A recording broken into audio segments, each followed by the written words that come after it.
reflect on something. Where do we sit, Mark? Chair, any chair. Y'all seem pretty stable here. Why don't I feel like that? Why don't I stand on the Ran for the podium.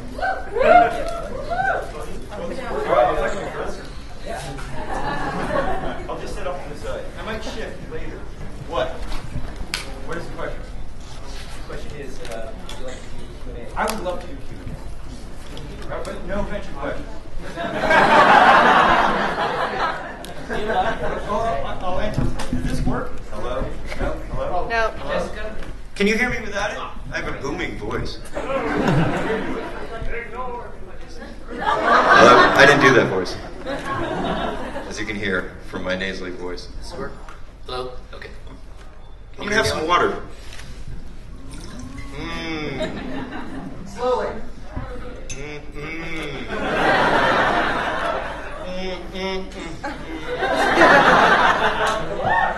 Yeah, I don't. This panel is absolutely prepared for, unscripted, which they really all are. So I got nothing. And we have an official venture panel on Sunday, so I can tell you all.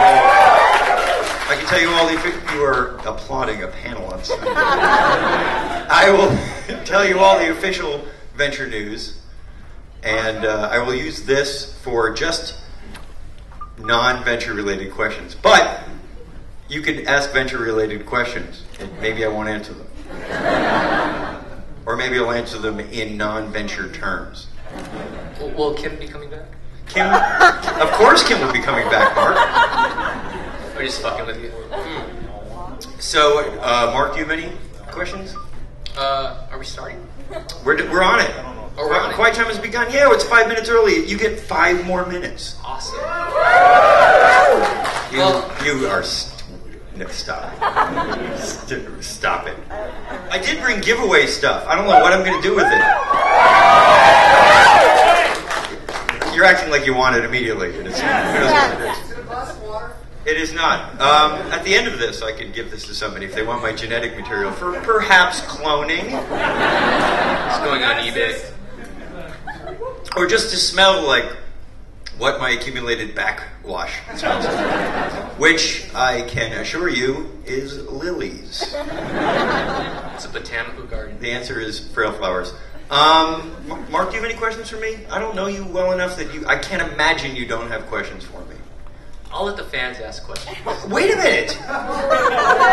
Mark, are you not the head of the Venture blog? Yes, I am. Does that not qualify you as a Uber fan? I think it does. And being an Uber fan, you have no questions. For I'm me. intimidated. He knows everything. You should not be intimidated, because you're sitting next to me. You should be Yeah, you're right. You should be embarrassed. There's a fine line. But go ahead, Mark. Okay, well, first off, I want to welcome everybody to Quiet Time with Doc Hammer at DragonCon. I had alt titles, too. I wanted to do Craft Time, Dream Date. But Quiet Time was the first one I coughed out. And the first thing you say is the one thing that everybody remembers. Remember that at a job interview.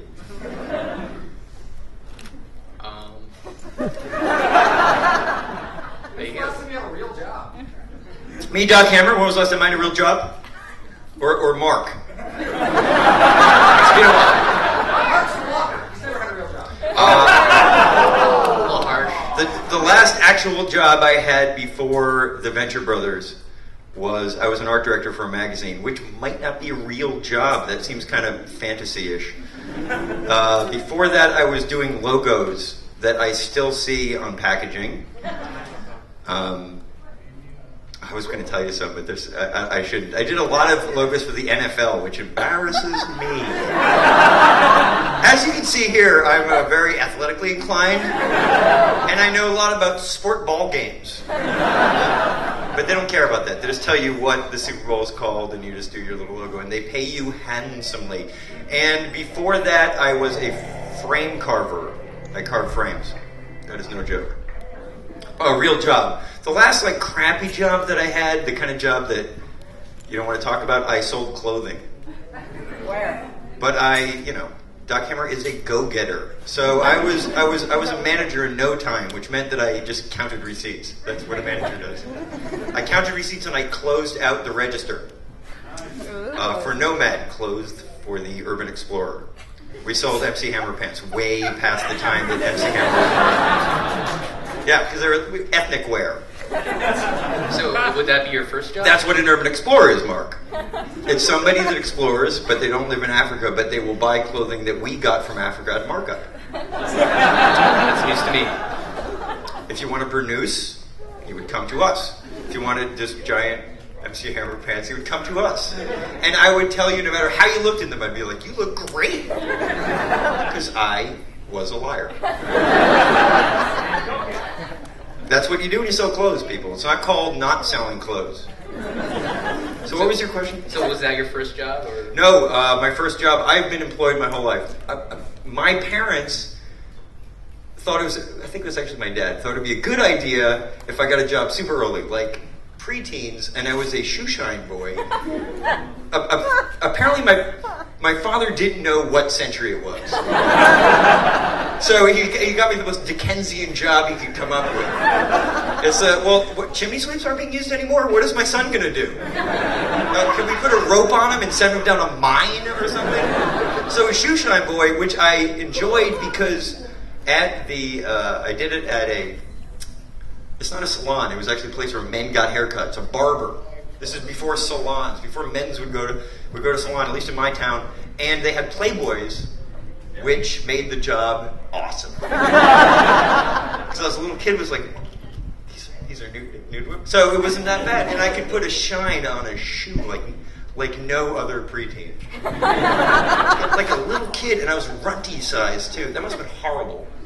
Horrible. What age was that, Doc? I was like, honestly, I was probably 7. I'm not kidding. Then after that, like, these are all jobs I had before I was even legally allowed to work. Then I worked at a farm nursery where I would take a truck, I'd sit in the back of a truck, and then they would drive us to a farm, and we picked up trees and put them on the truck. I am maybe 14, and I am maybe 70 pounds.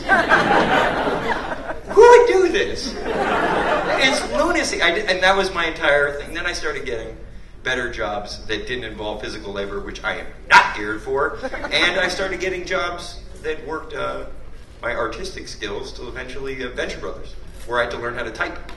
One of the hardest things I've ever learned how to do. And I'm still awful at it. Do you have any more questions?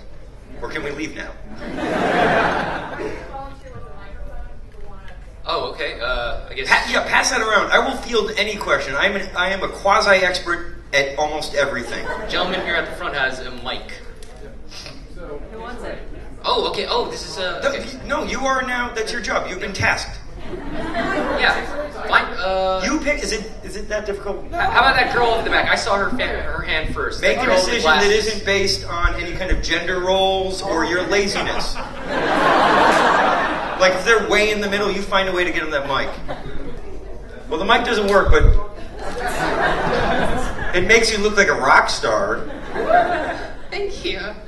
Hi. Hi. How are you? I'm all right. Next question. Any question? Are you? Hold on. Before I ask this, any question? Are you sure? Any question about my shirt? No. Are you sure that we can ask any question? I promise you can ask any question. I'm not. Okay. I'm not How saying old I'll were answer you, it. and who did you lose your virginity to? Also, can I have something from the grab bag? Yes. Thank you. I am over 400 years old. Read the Dragon Con bio. Yeah, this is absolutely true. Have you seen my paintings? I have a television show and a rock career. Does somebody do that in their late 30s? It's impossible. This came from just being an immortal. So I'm about 400. Who did I lose my virginity to? A simple country lass that had seen my town swagger. And, shirtless, I am chopping wood. This is well before I was given the kiss of eternity. After that, I don't really... Well, after that, I didn't have to lose my virginity. It's a one-time deal. After that, I just used the knowledge I had gained from losing my virginity, which is this. This is an actual fact. The first thought I had during my first... We're all adults here, right? This is what I thought. I'm not kidding you. The first time I had coitus. And it was this. Way warmer than my hand.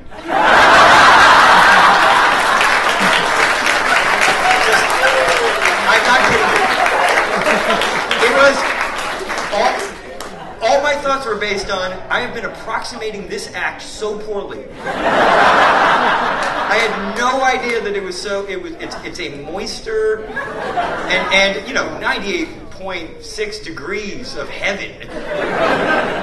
Not the scratchy pawings of a child's fist. So that's what it's like to have sex when you're a complete imbecile. Not even like, oh baby, it's just like, I was so off.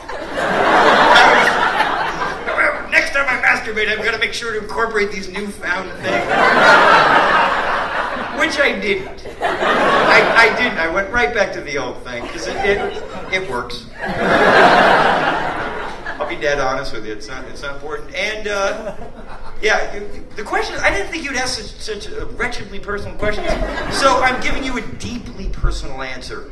I'm talking about what it felt like to have sex for the first time. And the abysmal cascade of shame. this wretched wave knocking me over.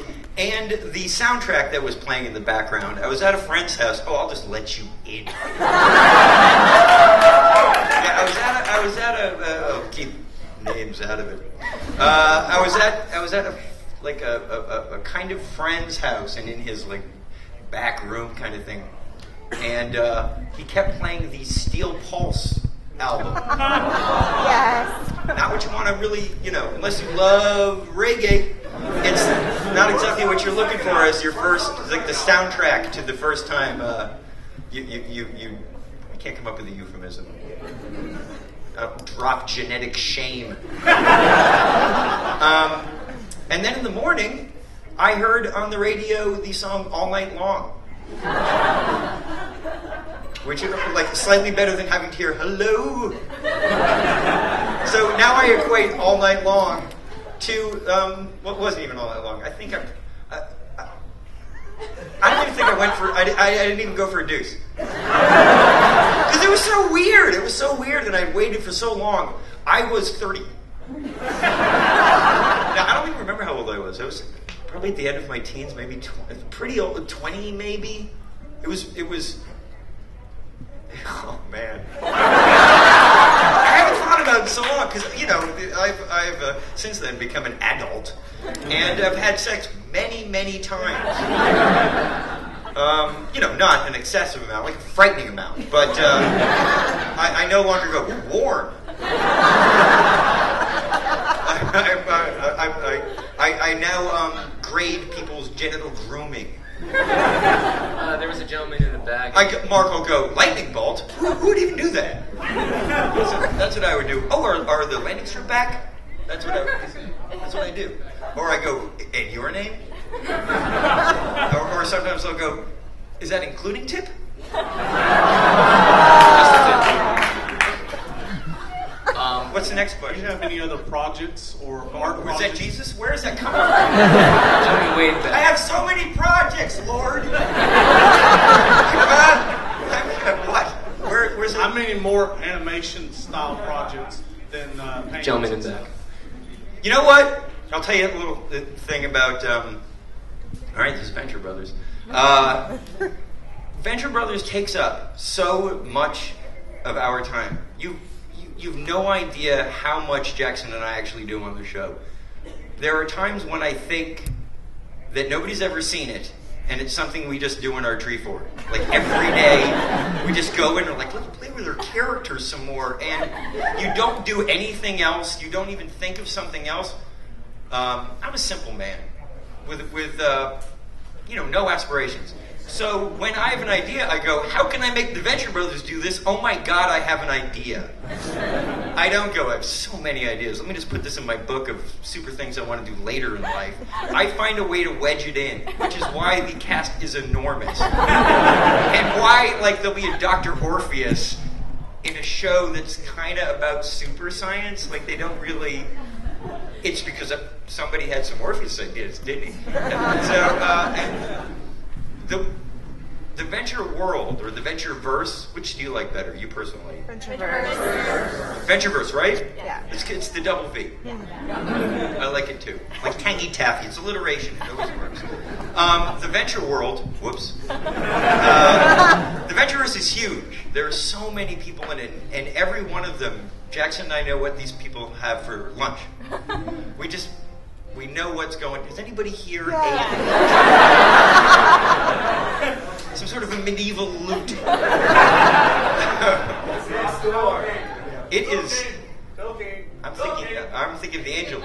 So no, we don't really have any of those kind of things. That being said, the fact that they did not call Jackson and I to write the script for the Doctor Strange movie coming out burns my butt so hard. Like, I'm hard to... You can find me on Facebook, for crying out loud. It is clear that I've had a burning, screaming interest in this dingbat for God knows how many years. They give it to the guys that wrote Conan? I hope it tanks. Because I would have made him way cooler and way funnier. Beep, and then I would have also asked if maybe I could play him. I'm ready for an acting career. I have a gift for you and Jackson. I'll bring it during the other panel. I won't use the words. You might be able to give it to me at the end of this. I don't have it with me because Well, then why are you even telling me? it gets me at the other panel. I'm joking. This hypothetical gift. All right, well, at that point, then I'll be thanking you. At this point, I will just be vexed why you needed to bring it up. I'm fine with gifts. I love gifts. You know, in the Hammer House, on your birthday, the gift you got was picking your favorite meal, and you always panic. So I always said spaghetti, not my favorite meal. I just panicked. I'm like, I love spaghetti. And then it got to a point where you're saying enough that they just give you spaghetti, and you don't have the balls to go, Mom, I don't even like spaghetti anymore. And we didn't have to do the dishes. And I didn't have to go to my coal mining Dickensian job that my parents had. I could spend the night in my room just coughing out the black one. What is your favorite meal?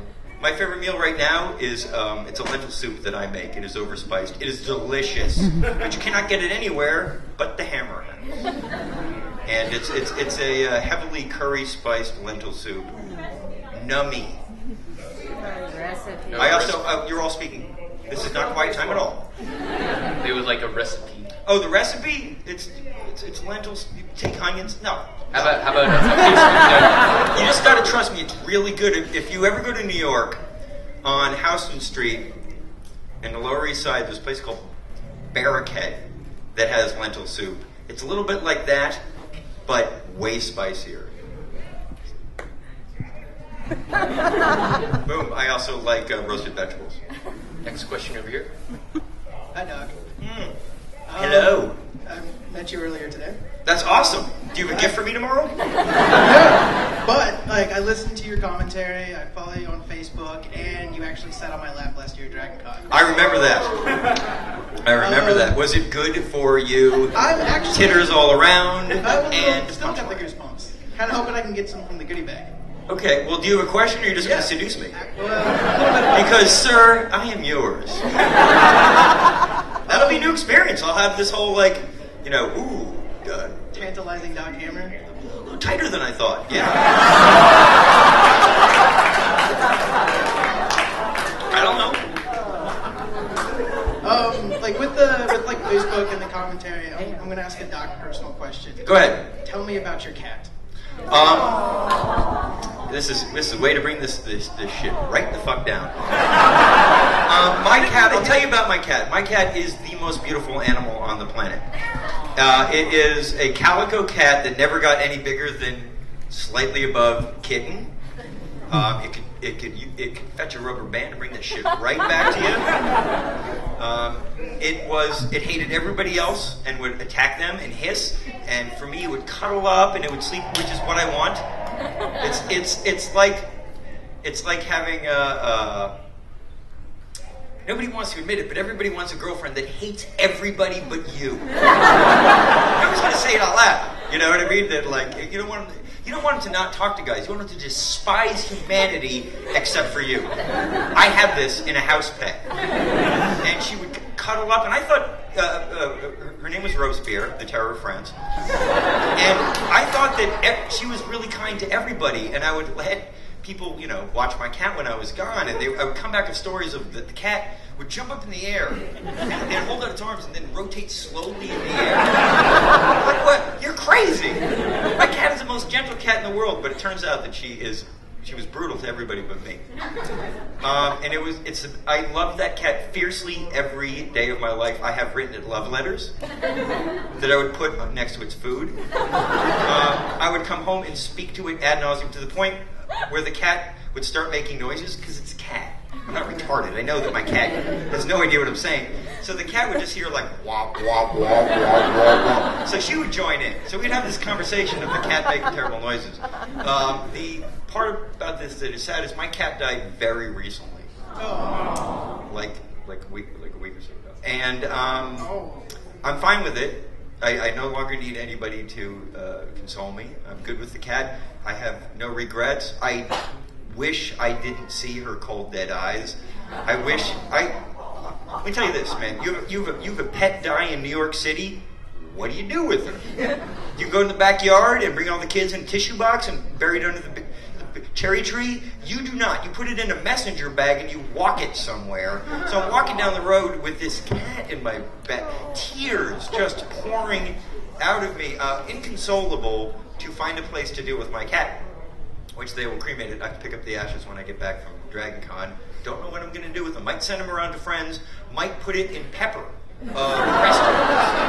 Because I think my cat needs to be ingested by spice lovers everywhere. Obviously, I won't be doing that. Or make a beautiful urn in the shape of my cat. Jackson wanted me to stuff the animal, but I didn't have forewarning.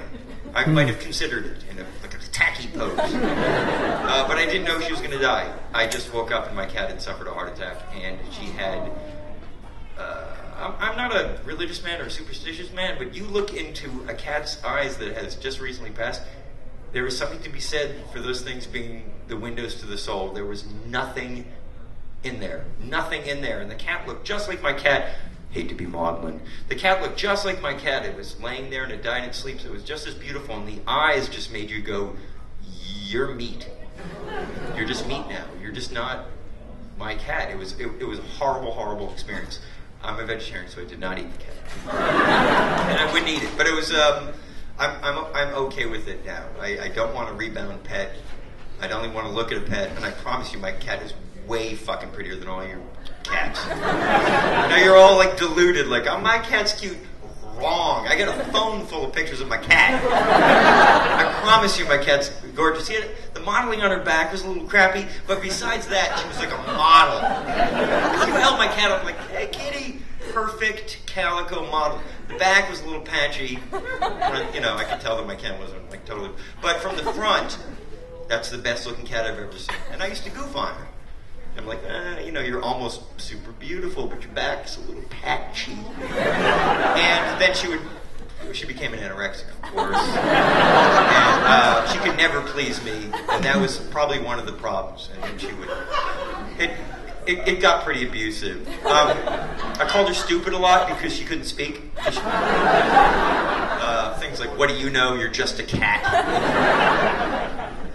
But, I promise you she walked into a door. I never hit the cat, ever.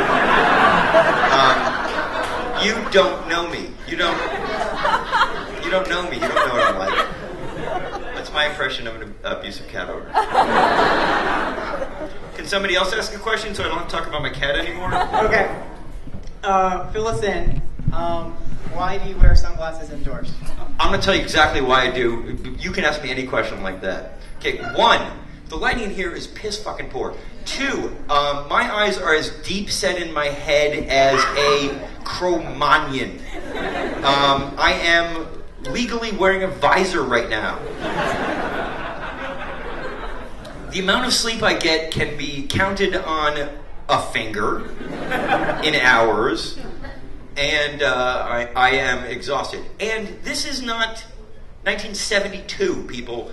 Every one of you have a camera on your damn phone. And I have to look at these pictures. They get sent to me. Hey, I got a picture of you, and it's just miserable. And so I don't want to have to look at my deep set eyes. Also, you're asking me about my cat. My eyes are dewy with sadness. 2, I don't want anybody looking me in the eyes. You people, you don't need to know me. I want to be oppressive. I'm like a Cylon. I'm talking first-gen Cylon. Not like the Cylons that there's like a bunch of ones and some of them are hot and they're all basically the same actress and the same actor. I'm talking the early Cylons who had a light going in their head. You should. I'm a mystery. Does he have eyes? Do they glow? Are they fiercely crossed right now? Is he crying? Is he smiling with his eyes? Also, I believe that if you look into my eyes for over a minute, you will fall in love. I'm sparing you that. Can you imagine this coming home to your parents? They would hate it. Oh, he doesn't have a real job. What is stable about making cartoons? I'm assuming your mother is Dr. Girlfriend. Oh, he's miserable. Thank you. First off, I'd like to say all the years I've gone to Dragon Con, I've appreciated walking out of the merch table and seeing you smoking a cigarette. I gotta admit, I love smoking too much. So did I. Yeah, Actually, I don't really have anything, but all my friends have... Do I have cancer? Probably. So do I. Is that what you're asking? If you want to palpate me, I bet there are some... Actually, I don't even have a question. I'm just saying, like, I've You told... love microphones, don't you? I kind of do. But what I'm saying is, for all the time that I've gone to Dragon Con, I've told people to come to your panels, not for any other reason. Like, not for, like, you're a Venture Brothers fan, because you're one of the funniest people I've ever That is seen. amazingly sweet. Thank Anyway, you. yeah. Honestly.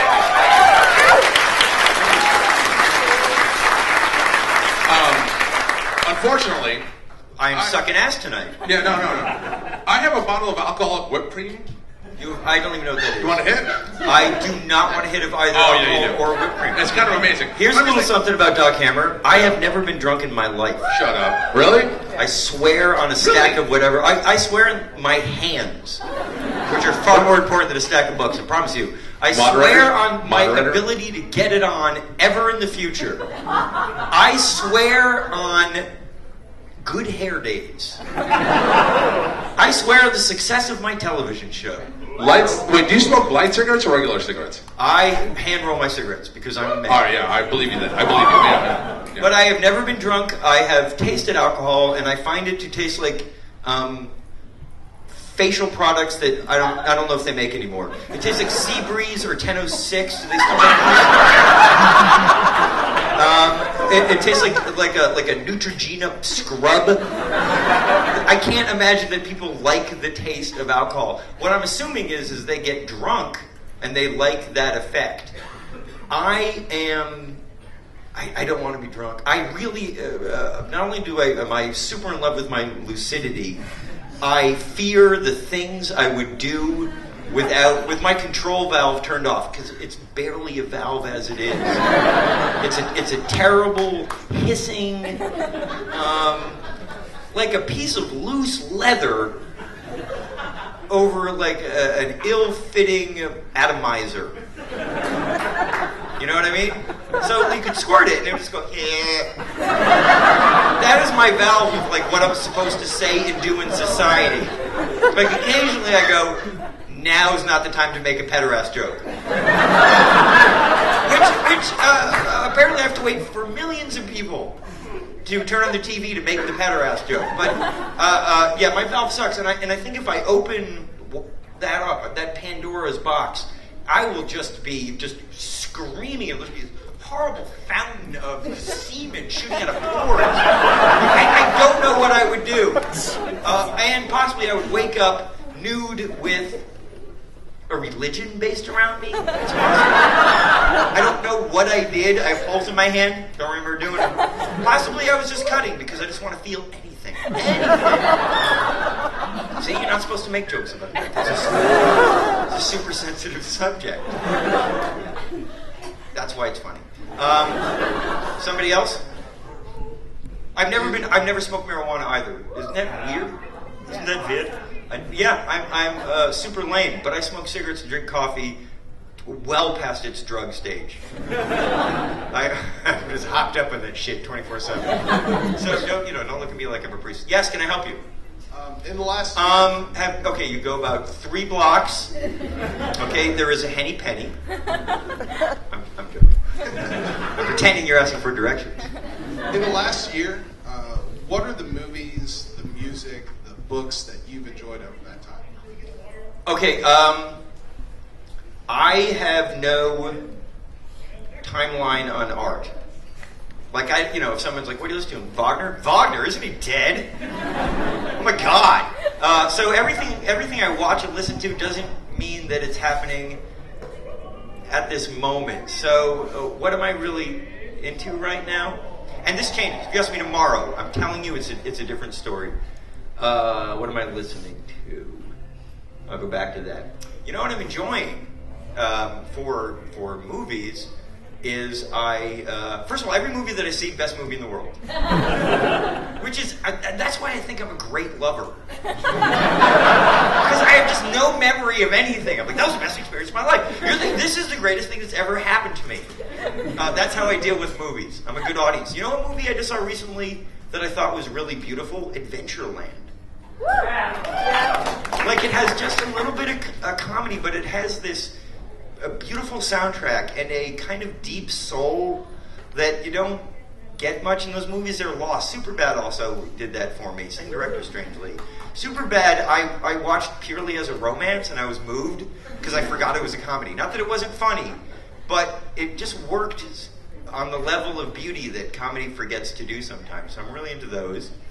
I have reintroduced myself to The Man Who Fell to Earth. That used to be... My problem with it before was it was Soma. Like, there are a few movies, Man Who Fell to Earth, The Hunger, both boy movies, strangely enough, and what's that Terry Gilliam movie? Brazil. I have watched these movies about 40 times and I've never seen the end of them because they put me to sleep. I can't help it. You put on Brazil, I'm like, this is awesome. Oh, God. And then you wake up and the DVD menus go and you go, try it again. It's 5 in the morning. You're like, I'm going to try it. Oh. It's like a task. And eventually you stop doing that. And I went to a theater and watched Man Who Fell to Earth. Now, you're not allowed to do that because you've paid like $9. It wasn't like a real theater, so I didn't pay a lot. And the movie is beautiful. It's a beautiful film, and all the things that used to put me to sleep, I suddenly appreciated. It's a movie that was made in a world where no other movie was made. You know what I mean? This kind of like, well, this has nothing to do with how to entertain somebody. But if you just show up and go, everything I know about movies, I'm going to throw it out and watch this thing happen before my eyes, it really is beautiful. It's a beautiful film about kind of unlike the book, which is like this, about capitalism and stuff. Stylistically, his writing is poetic. It's beautiful. And he would just go on and on with these wacky theories of like, the idea of a blue blood. Somebody is... born into money from a family. He believed that blue blood had to do with blue babies, which they're blue babies that are born. It's like some sort of blood oxygen problem. So he sees that and he goes, atavism. Now, atavism is a trait, like having a tail. It's a trait that we once had that suddenly comes back. So he goes, blue baby, atavism, which is like nuts. It's like, who makes these giant leaps when you're like, yes, there was once a blue race of people. Awesome. So if you read it as this kind of like beautiful nonsense, Charles Ford is great. But what happens with all things is that the man dies and his followers pollute everything he's ever said. So there's now the Fortean Society and the Fortean Times, and they're just douchebags obsessed with UFOs and stuff like that. Didn't see the poetry, didn't see the brilliance, and just saw, what would you call it? Psychosis, conspiracy theory bullshit, and you're missing the love, and you're missing the beauty, and you're missing the power of the words.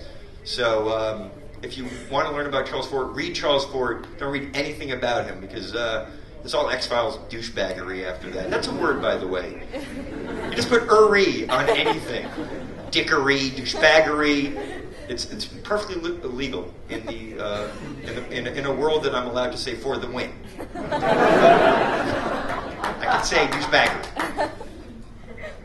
Yes. It's like Secrets of Doc Hammery. Then, what do you do? Like when you're doing Dr. Girlfriend so long, like does your voice just kind of give out? I mean, like I can't imagine doing this. Yes. For hours. Oh my God. Like, Doing Dr. like Girlfriend tea? is a nightmare. And doing Dr. Girlfriend's a nightmare. There's some things I don't want to say. Here's the worst one.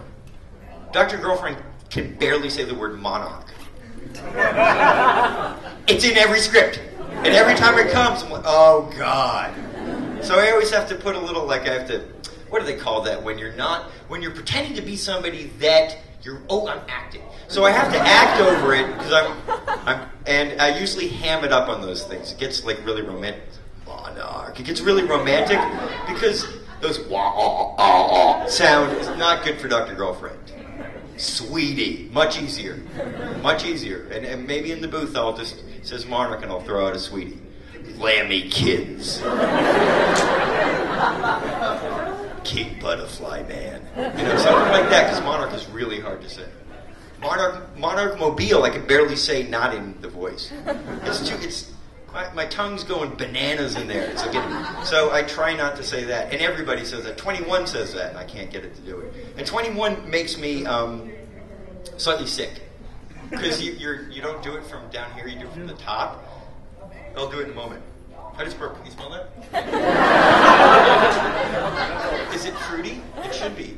21 is all this. He talks way up here the whole time. It's always excited. And none of that comes from your diaphragm. It's all up here. So within half the script, I'm going to throw up. I'm going to vomit. And when he gets really excited, which is his job, he's like an Uber geek that gets really excited, I get physically nauseous. Shore leave, I can do from the second I wake up to the second I go. I would love to do him 24/7.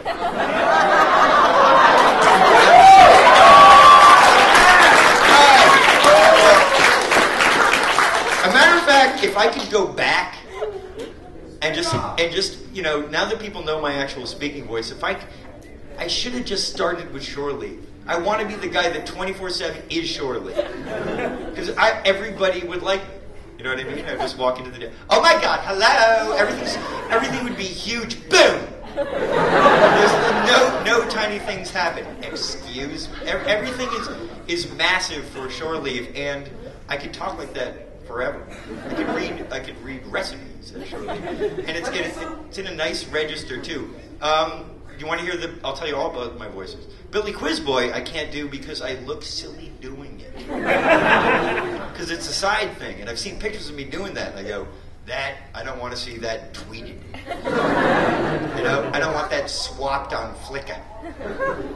They're unattractive. And I'm a man of, I wouldn't call it vanity, but I would call it very aware of his physical self and how people perceive it and how they should perceive it. So it's not quite vanity because I despise myself, but I do not want to have pictures of me going, because that's Billy. Watch, listen. I speak like this, but now look, not handsome. This is not good. This is not, and you can't not do that. It's basically my speaking voice. I'm speaking like this, a little higher, with a lateral lisp. That's it, and it's unattractive.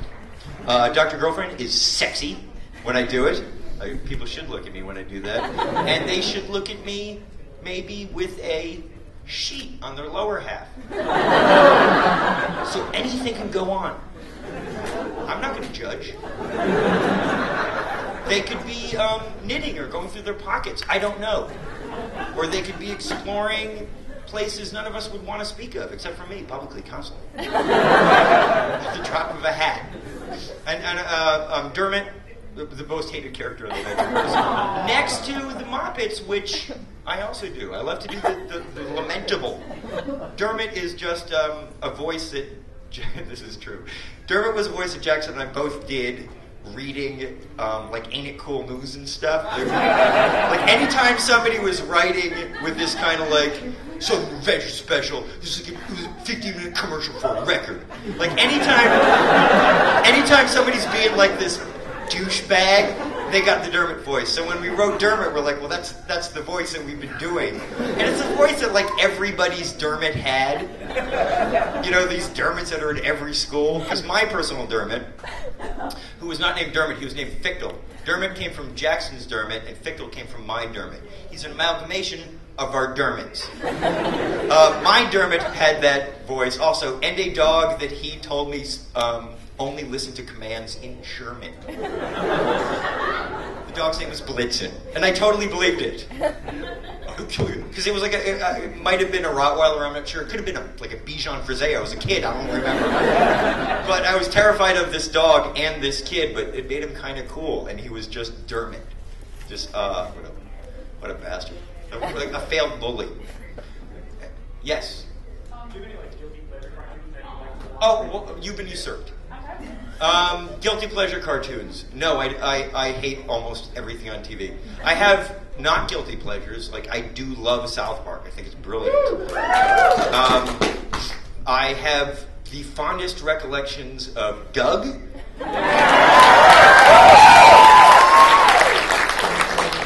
Rocko's Modern Life. Which... It's just pretty. It's a beautiful. It makes me so happy. And Ren and Stimpy. Everything else I hate. I think there might be some cartoons that I thought I would like when I was a little kid, but I didn't. Like when I was young, they were syndicating crap from the '60s, and just playing it to us after school because it, cost nothing. It was a local TV network, and one of them was this like Marvel, and I loved Marvel when I was a kid. This Marvel thing where they would have like a Fantastic Four or like Spider-Man, and it was awful. It was barely cell animation. It was like a picture of Spider-Man. They would drag it. It was so bad, and I remember coming home from school and watching it, going, "Why is this unfulfilling? This is Spider-Man. This should always be fulfilling. Why is this sucking?" And I would just sit myself through these nightmares. Same with Fantastic Four. Just hard thing. That's awful. So I have fond recollections of that only because it vexed me when I was a little kid. I love the Herculoids because it might have been the worst thing to ever be on TV. And there was a point where Jackson and I wanted to make Herculoids again. But first we were tinkering with, we'll just re-voice it and do like a What's Up Tiger Lily with Herculoids. And not even as like thoughtful and reworking it like, say, the C-Lab stuff where they redo stuff. Just take a full episode and just write new dialogue to it because they're awful. So no, I have no like secret fetishes. Oh, I do, sexually, but not for cartoons. There are none. Like I don't like Sailor Moon. I don't like no. I like to keep my sexual fetishes to the plausible. But at Dragon Con, why am I putting a cap on it? Right, a Sailor Moon thing, it could happen tonight. Easily. Something else? Yes. Hi. Okay. This is kind of a Venture Brother question. So I'll field the Venture Brother questions. Okay. I think it's on either the first or the second season in the extras. You guys are dressed up as the characters. Yeah, I think it was first season. You were dressed up as Dr. Girlfriend. Yes. Talking about Jackson. Yes. That I would use him as a slipping You slip. would use it. That he is a man's man and a lady's man. Okay. Who came up with that decision? That I would lubricate. That was all improv. You're kidding me. You really think? No. Who came up with it? You decided to dress up there. That couldn't have all been improv. You had to get the clothes. Okay, this is what happened. We just. Oh man, do you want to hear about that? This is actually a great. This is a great story because it's going to ruin everything you've thought about that. Like that. You used to watch that and go, boy, that looks like fun.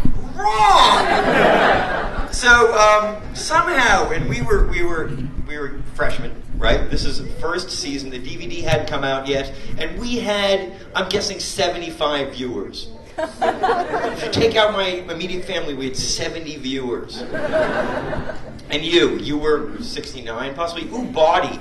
So I can't turn it off. So it was a fairly awful experience. Like we didn't know how to book a room.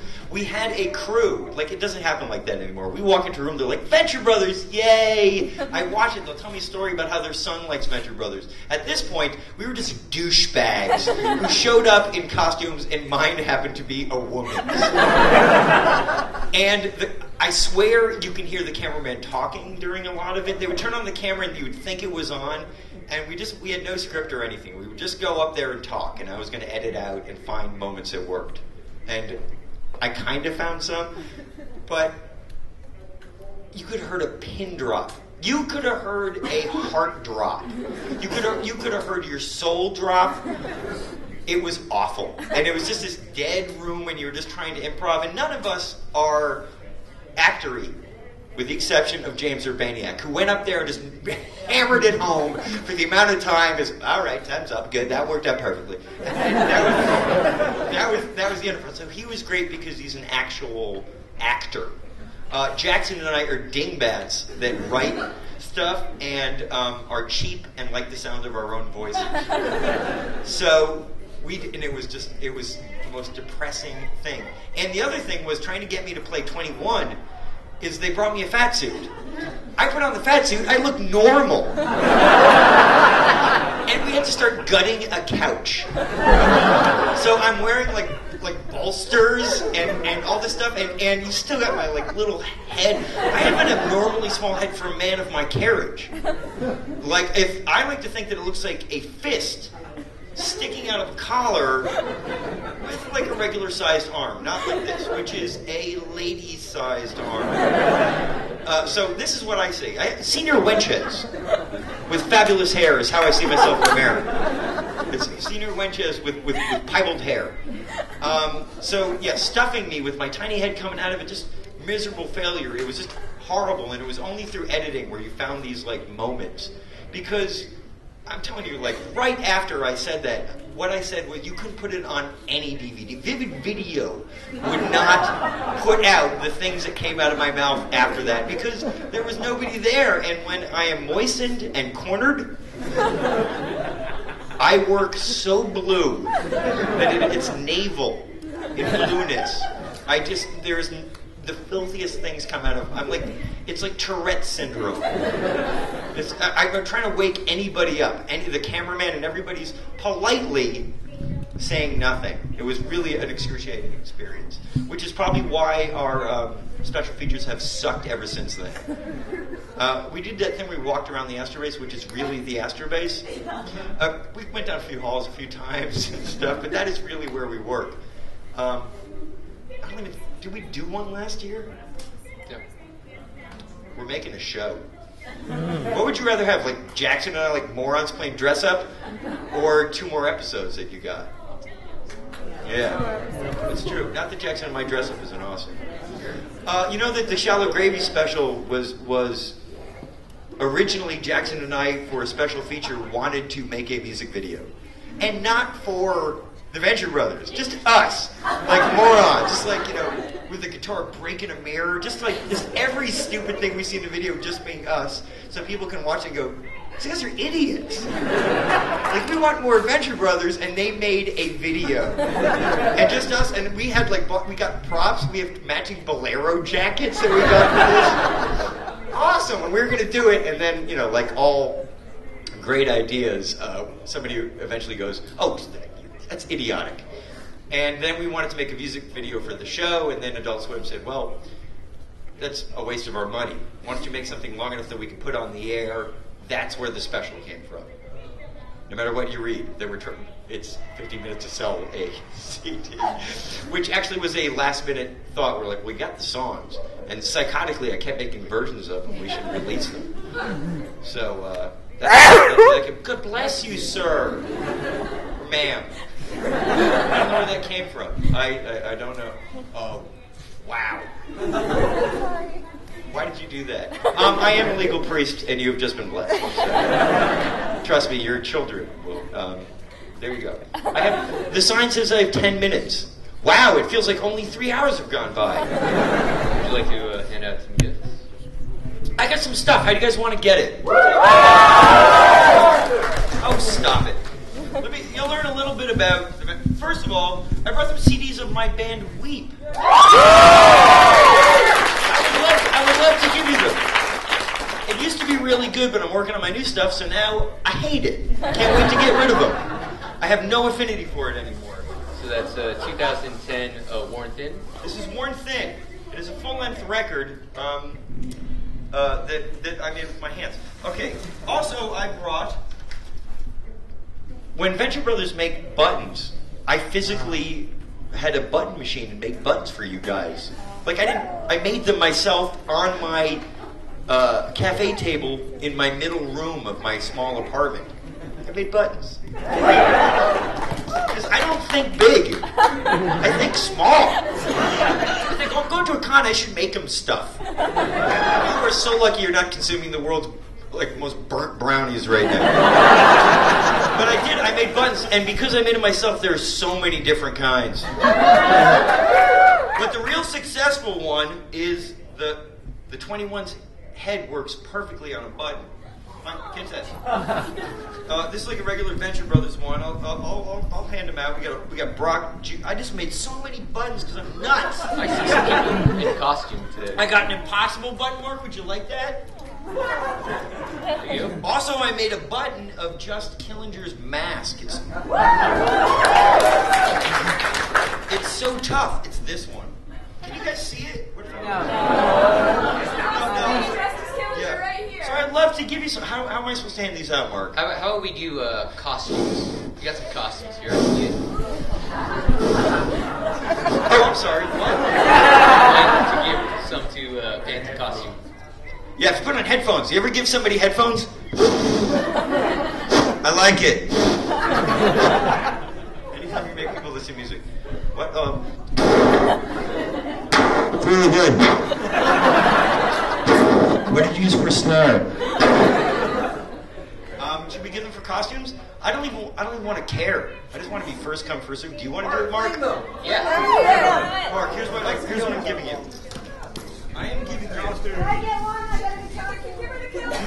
Yeah, she has it. Oh, and you know what I got? I have a really small amount of Weep buttons for people who are Weep fans. You better be real Weep fans. I don't want these people like, whatever, free fucking buttons. Because I will only give these to people that... I will know a Weep fan when I see it. You're running like a psychopath. Here. Do you want the Weep eye or the cover of Worn Thin? You get one. That one, okay. You're welcome. See, real fan. I need that kind of exuberance. So, Mark, I'm going to give you an amount of these buttons. Here's what I'm going to do for you. I'm going to put you in this 1995 Chrysler. Okay. Here's what I can do for you. This is without the clear coat, and this is my rock bottom price. I'm going to give you a bunch of buttons. And then you're going to now have to pick up on the table. I'm going to save these for maybe people I run into. All right. Who want to give me? Who I want to give? And you give. Oh, that's a good one. They're all good, Mark. There are a couple failures. Do you want to know the failures? I don't. Yeah. Let me tell me the. Okay, you've already. Phantom Limb. Phantom Limb. I don't think is done. When I did the Sergeant Hatred head, he shifted down a little bit. Okay. You don't know how much, I did these myself. Drew them and then, made them with the badge machine. There's no Astrobase ones in here, right? There's a couple Astrobase ones. Give those to only people that that have love in their hearts and excitement in their eyes. There's shallow gravy ones. There's Sphinx ones. Oh. Sphinx!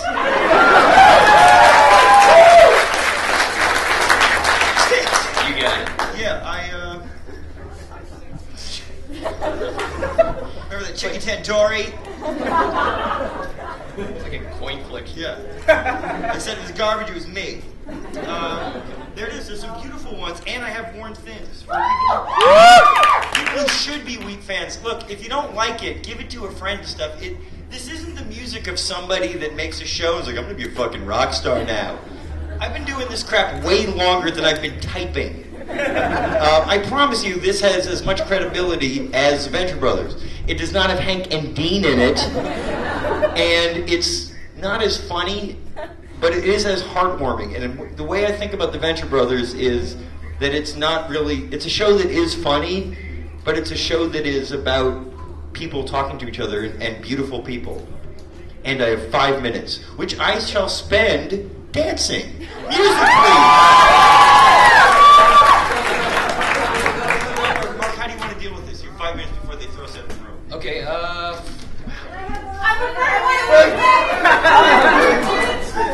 many are here? How many do I have? 1, 2, 3, 4. yeah, bring it forward. Come on, people are really getting this stuff. Once you get it, then get out of the way. That's a Yeah, I got it. What do you want? Quick.